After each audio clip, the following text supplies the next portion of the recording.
Assalamualaikum warahmatullahi wabarakatuh. Perkenalkan, nama saya Novi Istiqomah dengan NIM A1D1212126, Prodi Pendidikan Bahasa dan Sastra Indonesia, Fakultas Keguruan dan Ilmu Pendidikan. Kita ketahui tindak pidana terorisme merupakan kejahatan serius yang dilakukan dengan menggunakan kekerasan atau ancaman kekerasan dengan sengaja, tersistematis, dan terencana.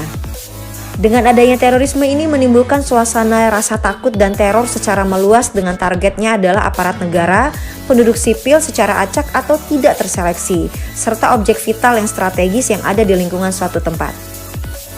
Suatu tindak pidana terorisme itu bersifat transnasional dan terorganisasi karena ia memiliki kekhasan yang bersifat klandestin. Klandestin itu apaan sih? Klandestin itu artinya rahasia, diam-diam, atau gerakan bawah tanah, lintas negara yang tentunya didukung oleh pendayagunaan teknologi yang modern di bidang komunikasi, informatika, transportasi, dan persenjataan yang modern. So, untuk membasminya ini memerlukan kerjasama di tingkat internasional yang cukup solid. Itulah kenapa tindak pidana terorisme selalu diancam dengan pidana yang berat oleh hukum pidana di dalam suatu yurisdiksi negara. Hal ini juga disebabkan karena tindak pidana terorisme itu dapat disertai dengan motif ideologi ataupun motif politik dan tujuannya tertentu, misalnya tujuannya bersifat pribadi, ekonomi, atau radikalisme yang lagi tren sekarang di Indonesia yang tentunya membahayakan ideologi negara dan keamanan negara.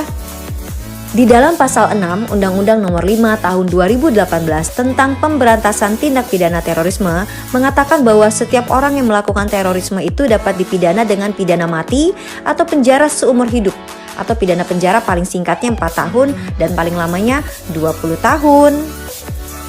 Tentunya kasus terorisme ini sangat meresahkan masyarakat, hingga penegakan hukum dan sistem peradilan tindak pidananya pun harus berjalan secara transparan, adil, dan menjangkau seluruh aktor yang terlibat di dalamnya.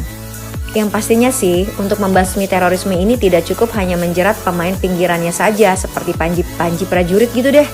Pengungkapan kasus kejahatan luar biasa ini harus meliputi siapa yang menjadi otaknya, siapa yang menjadi perancang serangannya, dan siapa pula yang mendanainya. Betul nggak? Betul kan? Betul kan? Betul kan?